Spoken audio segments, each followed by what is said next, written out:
தனியார் பேருந்துகள் தான் அந்த ஒலிபெருக்கி வச்சு பயங்கரமாக ஹார்ன் அடிச்சு போகிறாங்கண்ணா. அரசு பேருந்து இன்னைக்கு அப்படிதான் இருக்கு. நீங்கள் அடிக்கிற ஹார்ன் நீங்கள் கேட்குதான்னு தெரியலீங்க. செமையான சவுண்டுங்க ஏஆர்ஆர்னு. 100% அது ஏஆர்ஆர்னுங்க, நார்மல் ஹார்ன் கிடையாது. ஆனால் அங்கே பார்த்தீங்கன்னா அவர் பாருங்க மறுபடியும் ஏஆர்ஆர் போட்டு போயிட்டே இருக்காருங்க. எப்படி வந்து அலோவ் பண்ணுறாங்க? அரசு பணிமனையில் அது செக் பண்ணுறது இல்லைங்களா எப்படின்னு தெரியலீங்க. ஏஆர்ஆர்னு வந்து அலோவுடா இல்லையா பாருங்க. ஹெல்மெட்லாம் மாட்டுறதே இல்லை அண்ணன்.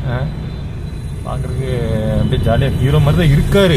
அதில் எந்த மாற்று கருத்து இல்லை. உங்கள் அழகு வந்து காமிக்கலாம், தவறெல்லாம் கிடையாது. முகம் அழகாக தான் இருக்குது தம்பி.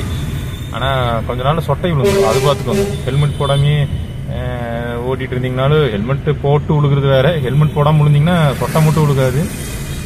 நம்மளுக்கு அது வந்து லைஃபே டேஞ்சரஸ்ன்னு சொல்லுவோம். அந்த ரிஸ்க்கு வந்து கொடுக்காதீங்க தயவுசெய்து. ஹெல்மெட்டை போட்டு ஓட்டுங்க. என்ன நான் சொல்கிறதுங்க.